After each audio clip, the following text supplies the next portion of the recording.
Lone indie developer David Szymanski couldn't have known what he would unleash when he set out to create Dusk. Retro shooters have been making a comeback in the last 5 years, and Dusk is raised as one of the more commercially successful examples.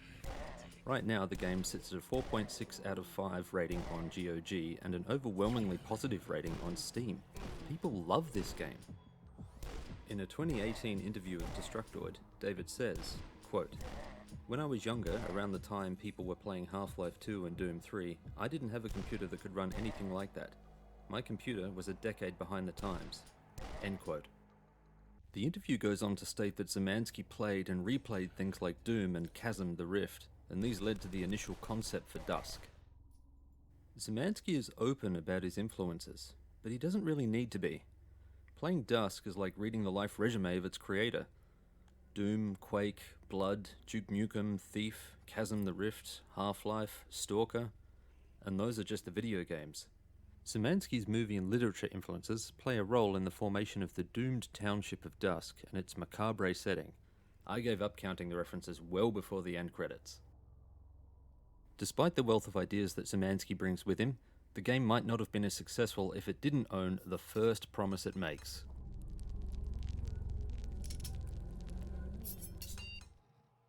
This is the opening video for Dusk, a faux command line that scrolls a sequence of commands the way DOS-based games used to load. Assuming you knew nothing else about the game up to this point, this short video of an old command prompt immediately sets time and tone. Modern Black Ops 76? Fortnite? Nuh-uh. Boomer shooter requesting permission to frag, sir!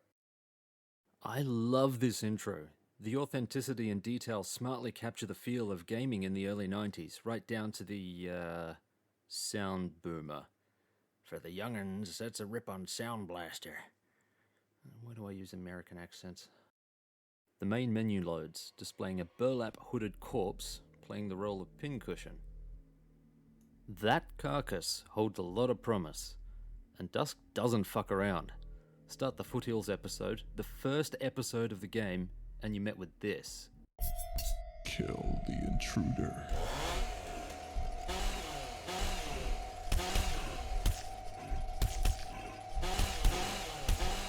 Seconds in, and cultists already want to carve you up like a festive hog. This short fight demonstrates two things. Number one, Dusk Dude is fast. And number two, the game ain't holding your hand.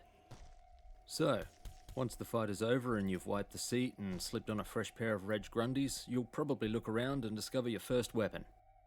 Dusk has a standard array of weapons. Pistols, 2 styles of boomstick, assault rifle, hunting rifle, mortar, which fires grenades, and riveter, which functions as a rocket launcher. The two distinct items, a crossbow and sword, feel at home in a high fantasy setting, but work thematically well in Dusk's eclectic themes. But it ain't the size of the arsenal so much as how it's used. The pistol and lever-action shotguns can be dual-wielded if you find a duplicate, and you should because they're everywhere. The assault rifle's damage, rate of fire and range make it the all-rounder, suitable in any situation. The hunting rifle's precision and power turn it into a single-shot howitzer at any range, provided your reflexes are up for the challenge. The arc and drop of the mortar shot, combined with the ability to remote detonate rounds, make it a more tactical weapon, situational for the keen of eye or the ambitious. The riveter can turn a cluster of cultists to red mist, and the sound of jibs never gets old. The heretic-styled crossbow gave me a moment's pause. It functions like a railgun, with bolts passing through enemies and walls, but it initially felt underpowered. It took some experimentation to tease out the possibilities and recontextualize the function of walls and cover, as in, they don't matter to this awesome weapon, but the result was an immensely satisfying leap in the application and subsequent power of the crossbow. It sleeps with me under my pillow now. There aren't many games that make me feel this way about the simple discovery of weapon functions. The sword was a curveball to the brain. I stopped dead when I first discovered this weapon, slowly spinning above a blue glyph surrounded by candles. Dusk is a shooter, and the sickles filled the role of cultist disembowelers. What benefit was another fistful of steel? I wouldn't find out until episode 3. The game does a concise job of introducing concepts more nuanced than, get gun, pull trigger. A very concise job. Dual wielding, the crossbow, and the sword are explained in brief floating text that's as brief as an election promise, and easy to miss if you're dodging fireballs or gaping at the stunning architecture. Or if you find weapons in a secret, like I did. I didn't know that the sword had a charge attack or could block projectiles, and I didn't find out until episode 3. Guns were more practical anyway, so I didn't use it until I was forced to. I wished the game had taught me the way of the sword earlier. Hitting the reload button is a reminder of what you're playing. No reloads here, buddy. Instead, you flourish the weapon like a badass, spinning it around the trigger guard or flipping it sideways around its axis. The flourishes are reminiscent of Soldier of Fortune, shotgun flourish and pistol reloads being so memorable that I vividly recall the animations. They showcase protagonist John Mullins' high aptitude with weapons. Flourishes were most likely included in Dusk for their visual impact. They look fucking cool. But even small, seemingly inconsequential choices like this shape the protagonist. We know little about Dusk Dude, but he presents himself as a man who is confident with weapons and death. Not an uncommon proposition for a retro shooter. In an amusing twist, flourishes damage objects and enemies. Being a lead-feeding meat grinder apparently wasn't enough.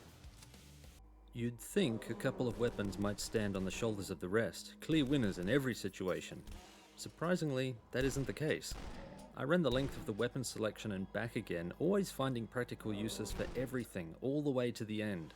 It feels rare to play a modern shooter without a couple of weapons dominating combat. Doom Eternal encourages a rotation of weapons, but it isn't purely voluntary. There are dueling agencies of ammo conservation and tactical opportunity to juggle. Dusk never feels that way. You can complete the entire game with nothing but a super shotgun for company, and the game will generally allow it. Ammo placements are generous. Just have fun, the game says. Dusk never pressures you to change weapons. Instead, it presents enemy combinations and situations that provoke a tactical response. I could spray the last few leathernecks with the assault rifle, but one mortar round might also do the trick. Those mages are barely visible on that walkway. I could pick them off with pistols, or roll the dice and go for a threefer with the crossbow. None of this is to say that Dusk doesn't lean on you. It does. Gradual at first, then with increased cunning. Ambushes pepper every level.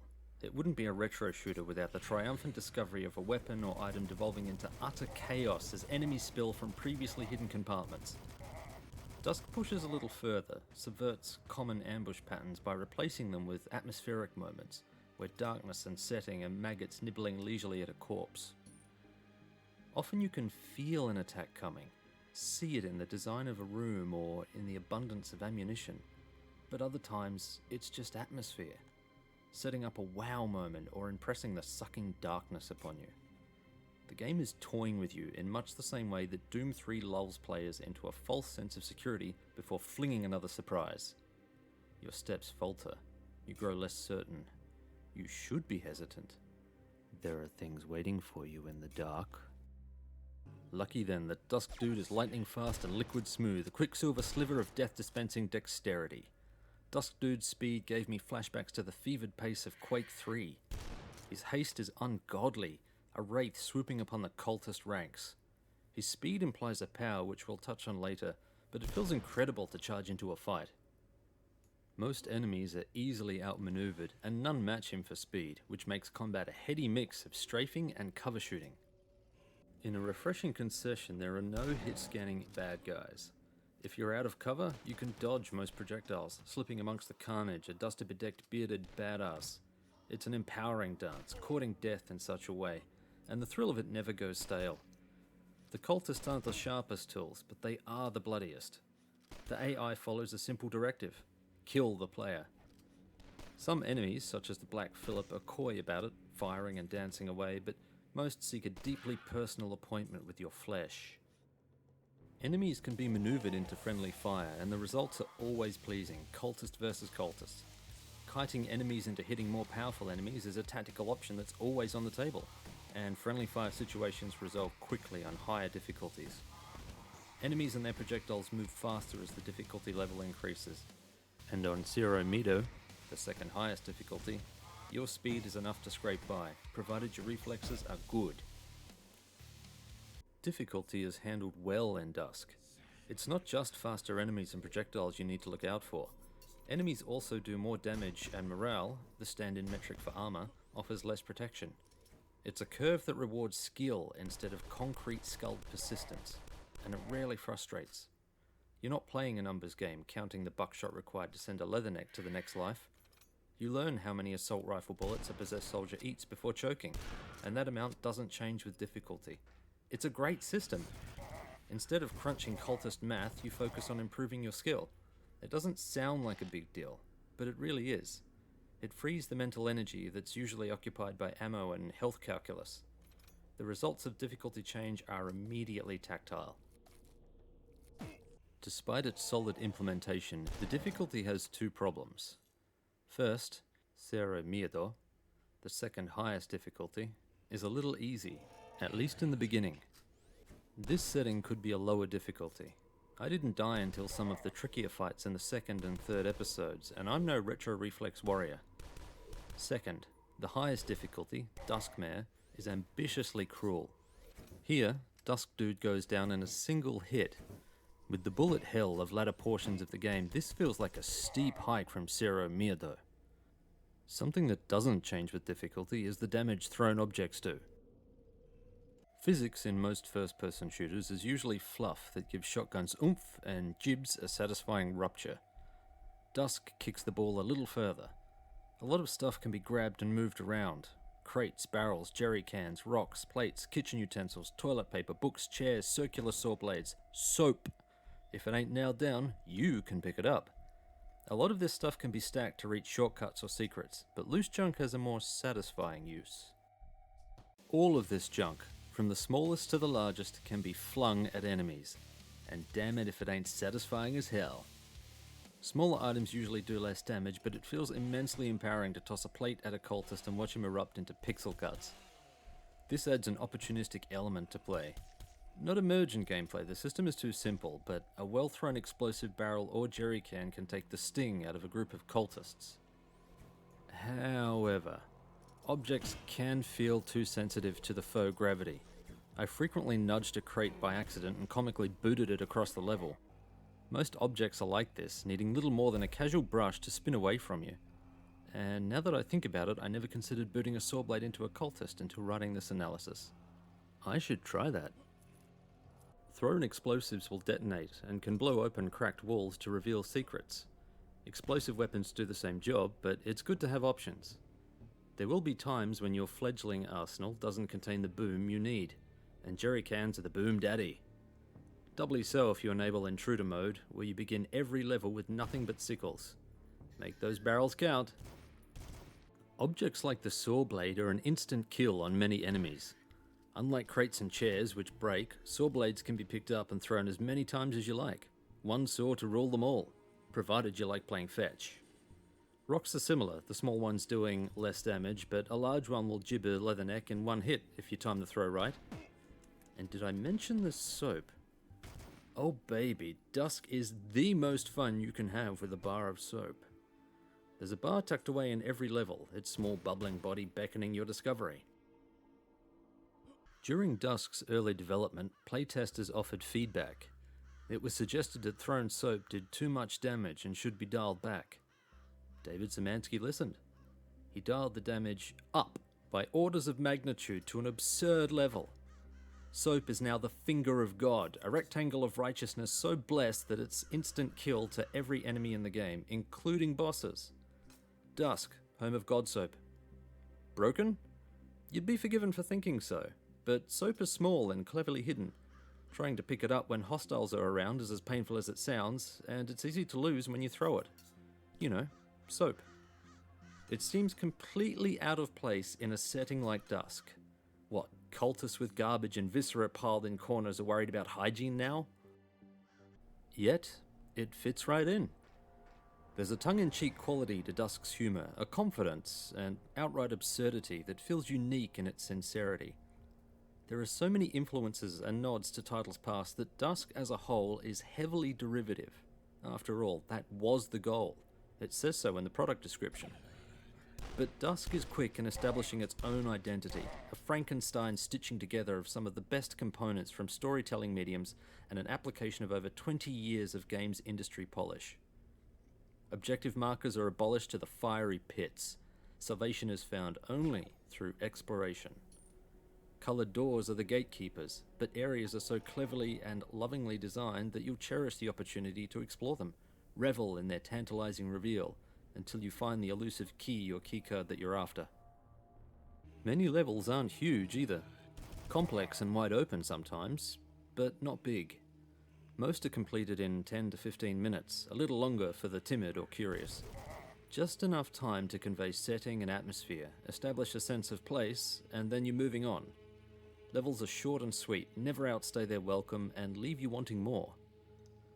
Some felt too short, like they ended before you found a rhythm, and I wish there was more to them. I'm looking at you, Cuddy Mine. Secret areas are tucked into every level, and each episode has a secret level for intrepid and meticulous explorers to discover. There are a handful of boss battles throughout the game, and with the exception of a few, they're a stumble. Strategy is little more than pew-pew bad thing. Some components of retro shooters are timeless, but this ain't one of them.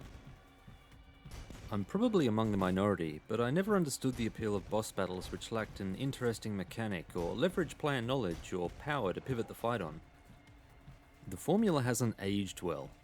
In Dusk's case, bosses are also easy. The fight with Jacob is an empty arena, but his attacks at least add a little spice to combat as they mirror the player's arsenal. Zemansky acknowledges his struggle with boss battles in an interview with The Gamer, published December 2020. When asked by the interviewer whether his love for immersive sims informed the inclusion of skippable boss battles, Zemansky replies, quote, "No, the desire for having skippable boss battles was the fact that I hate boss battles." End quote. The interviewer then comments that it seems to be a thing in boomer shooters. Boss battles tend to not be that good, and they wonder why. Zemansky's response, quote, "I don't know. As I said, I don't like boss fights, so I don't even know what makes a good one. That's part of the reason why the bosses in Dusk are basic." End quote. Armed with this information, it's easy to be sympathetic with Zemansky's plight. He doesn't fluff the answer or skirt around the truth, and I respect the hell out of that. Bosses are an area to improve, if he chooses to use them again. He wasn't just creating a game, he was learning as he went. It's hard to fault him for attempting them either. Many shooters, old and new, have them, and there was likely an inherent expectation to include them. I would have preferred larger scale fights with regular enemies in interesting arenas. Imagine the kind of mayhem you could have in a combat arena with a map rotating devices from Episode 3's Homecoming level. That's some 2006 Prey level shit. The most memorable boss battles excite, present the player with a credible threat, a challenge to throw their skill and ammunition against. They quicken the pace of play in demanding all of a player's attention. They expose weaknesses in skill or understanding of gameplay mechanics, and act to reinforce those points. Succinctly, they test what the player has learned, or use the unique setting and components of the game to structure the battle around. Bosses can also play a role in plot, as Nyarlathotep does. The Legend of Zelda games are built around a formula of gathering equipment, which unlocks more combat options and opens new areas of the game world. Equipment is usually found in dungeons, with each dungeon holding one critical piece of equipment. In order to beat the dungeon, you need the equipment. The dungeon typically ends in a boss fight, and the player is expected to apply what they've learned about their new equipment in order to beat the boss. I've always enjoyed this style of boss battle. It's versatile and can have many other layers applied. Breath of the Wild strayed from this formula to mixed reception, but the core tenet was still there. Dusk could have used this example to build boss fights around the crossbow's ability to pierce walls, as an example. Imagine a fight with a cultist horror which is immune or highly resistant to external damage. To kill it, the player is encouraged to use the crossbow and its pierce ability by tossing explosives into the creature's gaping mouth, then detonating them once its mouth is closed. Hesitate, and the creature spits it out. As another example, a large stationary boss could have required use of the climbing tools. The player could choose the inefficient option of sinking round after round into the creature, or they could use the climbing tools to get above it and expose a weakness on its head, or even use the climbing tools to reach weak points in the stone above, which, when destroyed, dislodge a large boulder which crushes the creature. Even after the campaign is done, Dusk has a couple more gameplay options up its sleeve. An endless mode gives players a chance to pit themselves against bottomless waves of cultists, which ends when you die or your brain runs low on fun juice. There's also a multiplayer mode, but the campaign is the meat of the experience. When I want to get down on Dusky, the campaign is the shit. Anyone familiar with shooters like the original Doom, Blood, and Quake will find the scratch for that nostalgic itch in Dusk. Speed? Check. Guns? Check. Fun? Check, check, check. Dusk's sound surpasses the standard functional, which you might expect from an indie title. Travelling through the world wreaking sweet bloody mayhem is an oral treat. Listen to this shotgun.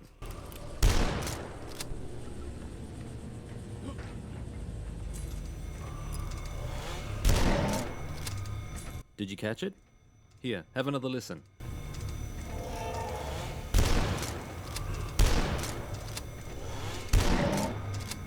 Oh yeah, isn't she beautiful? Have more.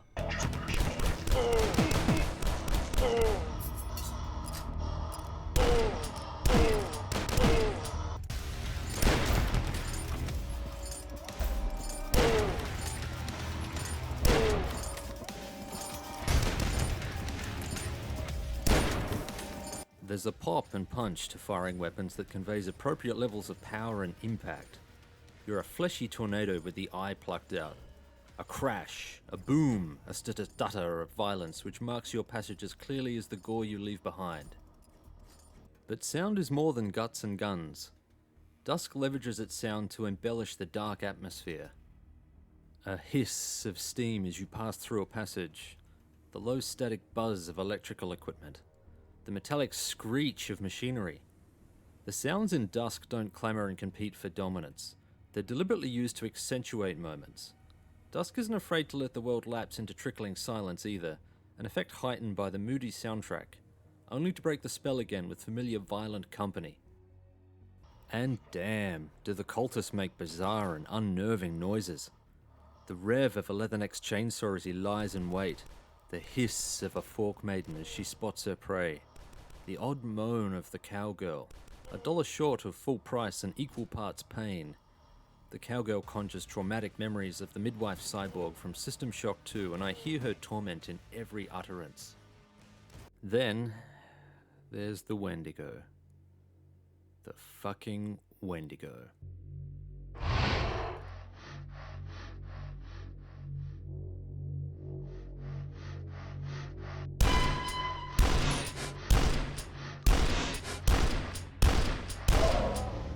That horror chord when it reveals itself, it's a real heart starter. There's something about that noise that triggers a primal response, subliminally primed by other horror titles and the human aversion to sudden loud noises. It's viscerally effective. There's one more thing that deserves special mention.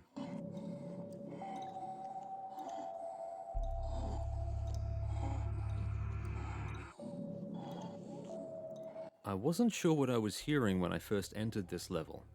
Was the world weeping? Was Dusk Dude taking the first tentative step over the threshold into true madness? You don't discover the answer to this question immediately, which is a credit to the clever building of tension. Nothing hostile happens in the opening minutes, giving the tension room to grow with every step, with each tick of the clock. A reckoning is coming. You will discover the source of this sound. You won't be ready. These creatures are the aptly named horrors. They scream, they terrify, and they make a squeamish death rattle when killed, curling up and crackling as though every bone in their body simultaneously snapped. It's a nauseating sound. And because I love you, you can have more.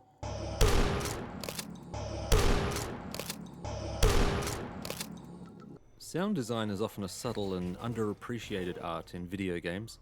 It plays second or even third fiddle to more prominent elements like gameplay, story, or music. Effective use of sound enhances gameplay, heightens mood and tension, and sucks players into the world. Dusk makes confident use of what it has. With the exception of player damage. What is this sound? No, seriously, what is it? Where's the juicy splat of metal meets flesh? Oh, wait. Ah, found it.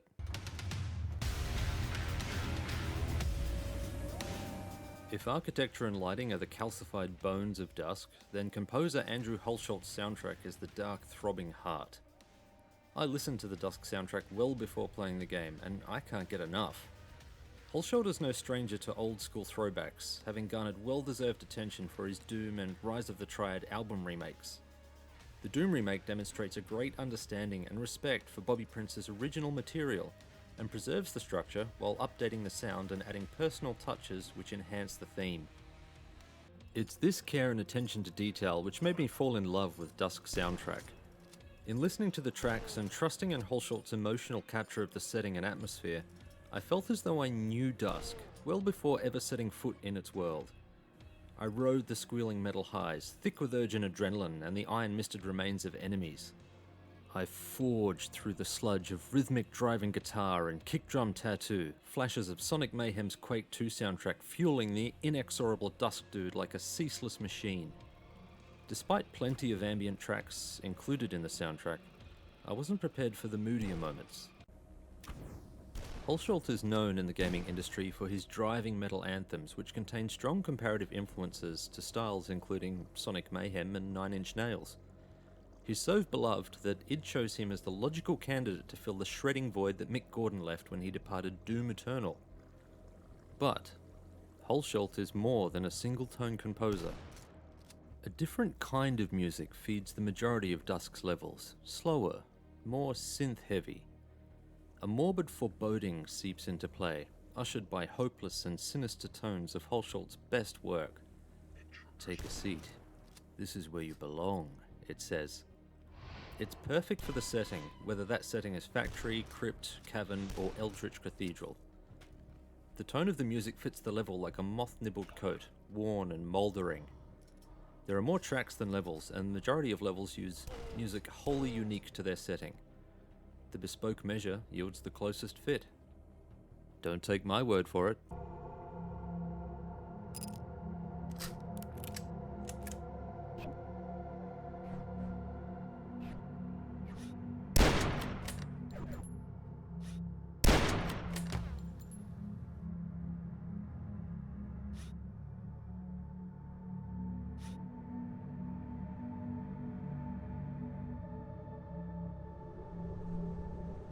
The music doesn't paint its own portrait. It highlights the existing canvas with streaks of purple and black and madness, lengthening the shadows, deepening the mystery, heightening the trepidation.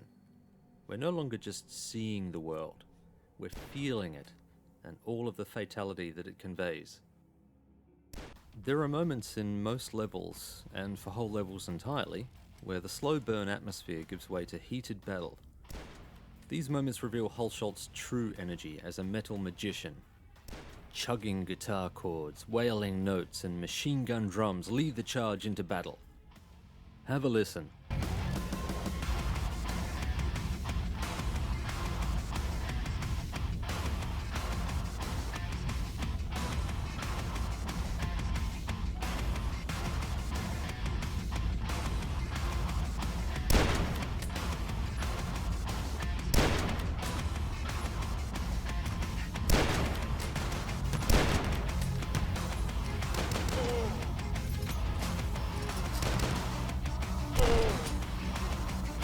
My preference for metal is irrepressible.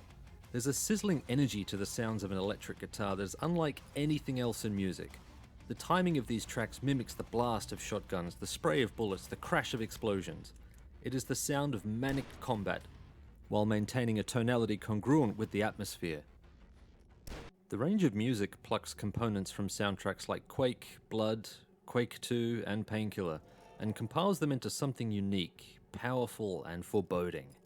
Something wholly and uniquely Dusk.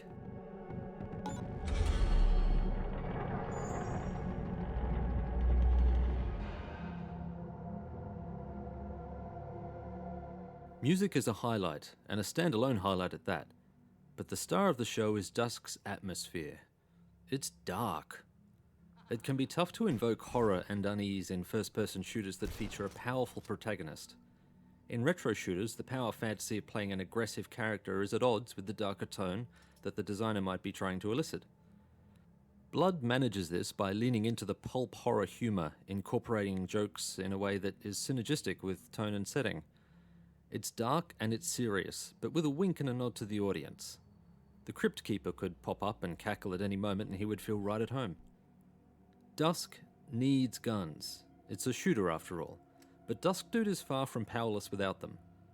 How then to make the player feel uncomfortable, unwelcome, unprepared? It begins with the title, Dusk. That period of sunset when the shadows reach with cadaverous fingers across the world and the sun melts to a bloody orange. Light is disappearing from the world. The darkness is nearly upon us. The title is a subliminal foreshadowing of what is to come. I doubt this metaphor is lost on anyone on some level. I didn't play Doom back in the day, I missed that boat, but I have read comments of people who did. Everyone remembers, usually through a hormone-drenched lens, how moody and pants-shittingly terrifying Doom was. My introduction to the FPS was Marathon, Halo's daddy.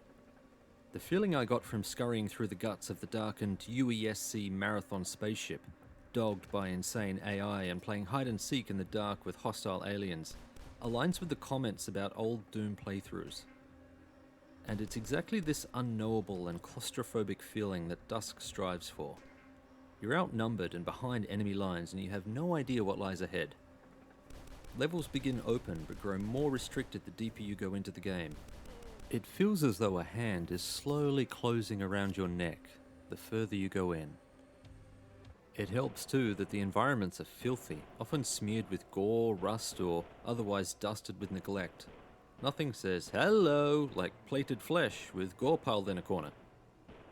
These are familiar spaces now fallen to decay and made more eerie by the twisted parodies of life which populate them.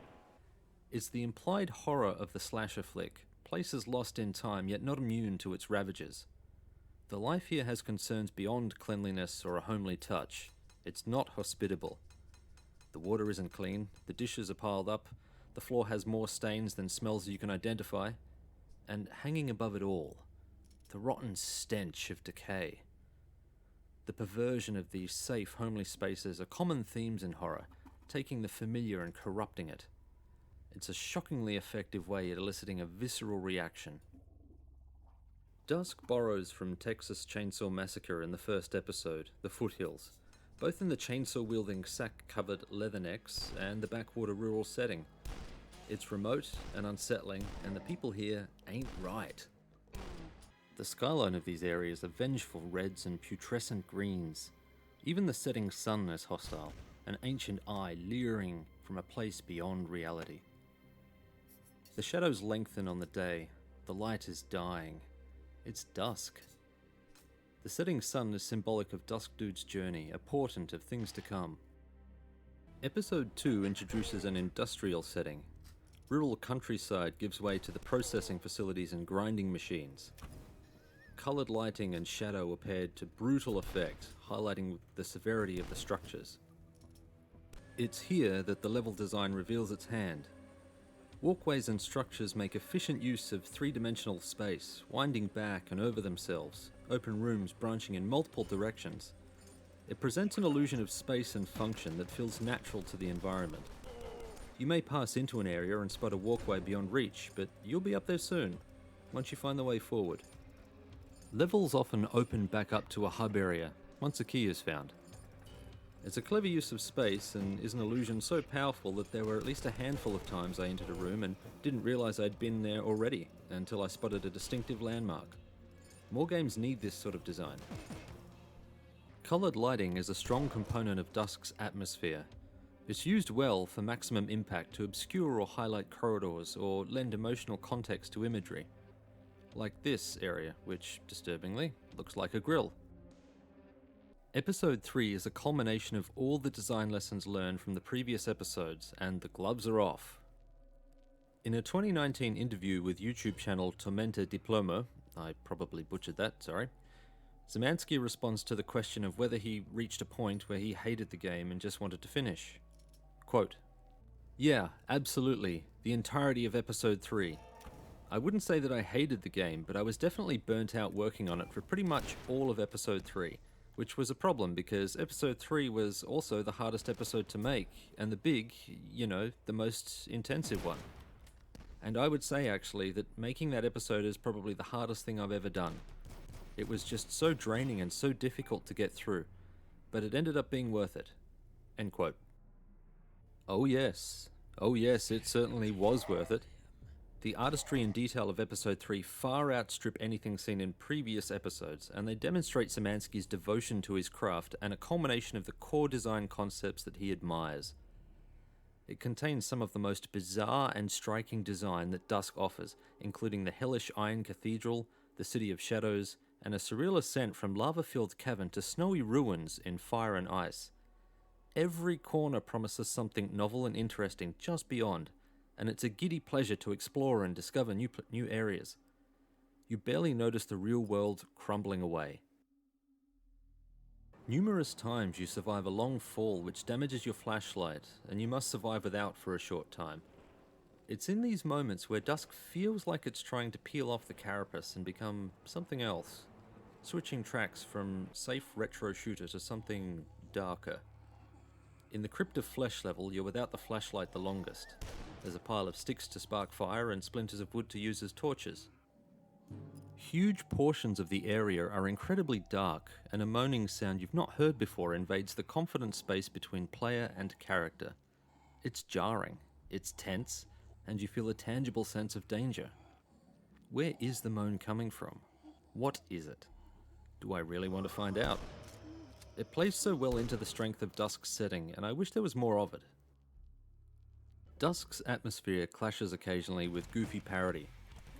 There are references to other games, movies, and literature strewn about, and they're generally amusing to stumble over. Some, like the boss fight with Big John, are amusing, but are also so misplaced that they completely dispel the dark magic that Dusk strives to weave over the player. Big John in particular took time to recover from, as my expectation downshifted from bloodthirsty cultists to Arnie impressions. The tension deflated with Dusk's iconic cries of, "I'm here! Kill me!" I wouldn't have been surprised to spot a predator cackling nearby.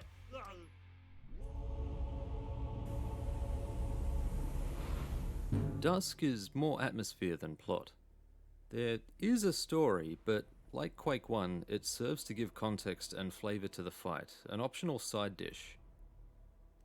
When the end credits rolled and I peeled my ass from my chair, I still had no idea who Dusk Dude was, what his motivations were, and why he didn't turn away from a place obviously filled with bad mojo. I didn't even know his name, Dusk Dude. It's never explained that he's a treasure hunter. The gems and coins littered around made no sense until I learned this. The wiki narratively covered more ground than the game, and I'm guessing that most of this was pieced together from tweets and interviews with the developer and publisher. There is a measure of environmental storytelling, such as a room full of dead soldiers near an ambush, or a pile of bones and gore underneath a set of shackles. But these moments don't inform the player in a meaningful way, and end up as decoration for the atmosphere. Delicious decoration, to be fair, but I'm still chewing fondant instead of moist red velvet cake. Moist. Dusk's plot is an obtuse beast, delivered two ways. From the far-reaching antagonist, Jacob, with a K, and through loose environmental narrative. Jacob speaks periodically, his booming taunts manifesting from everywhere at once and goading the player forward. Jacob's motivation is never made clear, only that he enjoys watching you struggle, and that he finds your resilience admirable. Dusk Dude is a silent avatar. He comments in on-screen text about world items such as pictures, doors, computers, and events. Little is revealed about him through this text, with a handful of exceptions, and some of it merely serves the parodic tone. Bloodied phrases are smeared on walls throughout the game. Many of them contain ominous warnings or ruthless statements about the twisted cultist goals, but a recurring theme of references tease at what lies just beyond the bend. It's a significant theme which goes some way to explaining the lurid journey, for the convenience of the plot. That theme is Nyarlathotep. I'm going to call him Lat from this point because fuck that. Lat is an outer god from Lovecraft's Cthulhu Mythos. He reveals himself after Dusk Dude beats Jacob and ascends into a blinding light.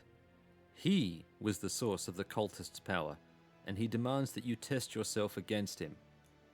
Once Lat is whittled to 1 health, he ends the fight and corrupts Dusk Dude by granting him some of his power. Dusk Dude becomes a thrall under Lat's influence and is cursed to remain as the guardian under dusk, till I have need of you again. The existence of Lat explains the madness crystal sprinkled throughout the game. Chaos and insanity are his hallmarks, and he delights in manipulating others, even other outer gods. He is viewed as an evil mischief maker, a creature of ruin and chaos, and is one of the few outer gods capable of interacting with humans. It stands to reason that Lat is also behind the otherworldly areas and bizarre imagery that Dusk Dude suffers in his journey, though Lat never openly acknowledges it. Episode 3, The Nameless City, is a direct reference to the short story of the same name by H.P. Lovecraft. It's worth a look, seeing as it features so prominently in the game. Lovecraft's story, set in the early 1900s, is about an explorer who is intrigued by local superstition over a ruined city buried in the Arabian desert. Seeking answers, the adventurer locates and begins to study the ruin. He is driven away by fear as night falls and a cold, unnatural wind howls. But curiosity is stronger on the following night, and the adventurer follows a peculiar banging noise into a dark opening and down into the earth. The ceiling is low, and the adventurer, unable to stand, is forced to crawl backwards into the darkness. After travelling for some time, his torch fails, and the adventurer is left in complete darkness, with only terror and bleak thoughts for company. The adventurer eventually arrives at a long, dimly lit gallery. When his eyes adjust to a faint light, he is mystified to discover the mummified remains of strange reptilian creatures in glass-fronted displays lining the corridor. The adventurer notices a misty light at the end of the corridor and he heads toward it. A moaning sound rises about him, driving the adventurer's frayed nerves to the precipice of insanity. A strong wind sweeps down the passage and drags him through a set of heavy brass doors toward the bright light. It's here that the adventurer glimpses an inconceivable reality. Reptilian creatures, part crocodile, part seal, and with the head shared by neither. Protruding foreheads, horns, no nose, and a jaw like an alligator. As the vicious wind eases its grip and dies off, the brass doors slam closed behind the adventurer, trapping him with the beasts. Lat isn't mentioned in the story, The Nameless City, nor are the events attributed to him. The Nameless City of Dusk is likely an homage to Lovecraft's work, which fits snugly within the dark, claustrophobic alien structures which Dusk Dude unearths. Lat was possibly chosen as the eldritch entity for his ability to walk the earth, something most outer gods are unable to do. He commonly takes the form of a tall, handsome man and uses his charm and otherworldly manipulation to brainwash followers to his cause. He charms and converts and leaves madness in his wake, an omnipotent leech who sows nightmare and despair. His followers slowly lose awareness of the world around them, and their reality becomes wholly tortured and ruinous. This may explain the surreal levels of episodes 2 and 3, and their gradual spiral into unrecognizable settings by the end. Lat revels in the suffering and insanity that he causes. He's quite sadistic for an outer god, toying with humans as they would ants. Despite his penchant for chaos and suffering, Lat is less inclined to death and outright destruction, and this seems at odds with the trail of carnage that Dusk Dude carves on his rampage for closure. There is a logical explanation in the mythos, though. Azathoth is an infinitely more powerful outer god who holds all elder and outer gods in the grip of his dreaming whimsy. Azathoth is cited in Lovecraft's work as the creator of all existence, with reality and creation being an unwitting side effect of his slumber. When, not if, he wakes, all things end. Reality is shaped and destroyed in the swells of his dream. Azathoth is boundless, colossal, not an ender of worlds, but an ender of all. For now, Azathoth sleeps, and in fits and turns he commands his ambassador do his bidding. That ambassador is his son, Nyarlathotep. Through his very waking, Azathoth annihilates. Humans are so insignificant that they are atoms shifting in the speckled soup of the cosmos. The death which Dusk Dude visits to the cultists has no meaning to a being so incomprehensibly powerful, where reality is merely wild concept given form. And if the concepts of madness and death is what Azathoth commands, Lat obeys. He will grind the flesh, paint the walls, and feed the altars, because the will of the Father is immutable. Lat has some small influence, but not enough to defy the mad throes of Azathoth. Dusk's story is sparse and somewhat anecdotal. The game begins in a subterranean basement with Dusk Dude tearing free of meat hooks. How he became a captive, why he is there, and who he is are unknown to the player. They see everything through the eyes of Dusk Dude, and the reality he perceives grows unreliable as the game progresses. To be fair, Dusk's declaration of intent was clear from the beginning, to create a retro FPS in a rural setting. This evolved over time based on new ideas and community feedback, sure, but the core experience was always shooting stuff and having fun. A gripping narrative was never part of the deal, and it would be unfair to judge Dusk for this. The simplest answer for the narrative is the most obvious. Two dudes are set for an onstage showdown, and one has to wade through a lot of guts to reach the octagon. Let's expand this a little. It's unclear how the cult came to exist, but we can reasonably assume that Nyarlathotep was the instigator. Dusk quickly succumbed to his deadly charm, its residents spiraling into whispered madness. Jacob answered the call from afar and seized control of the cultists, unifying them. The Escher labs under town, brimming with insanity and under the spell of Lat, shifted resources to create a portal to an eldritch plane. In opening the portal, the cult unleashed arcane power which corrupted their forms. The military tried to intervene after it lost contact with the labs. The soldier impaled near the cornfield in episode 1 validates this theory, and is a barbarous display of the outcome. Once Jacob was ensnared by Nyarlathotep, he was no longer able to leave the dark catacombs under dusk, now its imprisoned overseer. We could close the book here, crack open a beer and call it a day. But where is the fun in that? Here's my take on events. Jacob was a schism of Dusk Dude's psyche. He didn't exist. When Dusk Dude battled Jacob, the fight was mental, not physical. The battle symbolizes a warring of personalities, with the victor claiming control over Dusk Dude's body, and the loser destroyed forever. Now for the twist.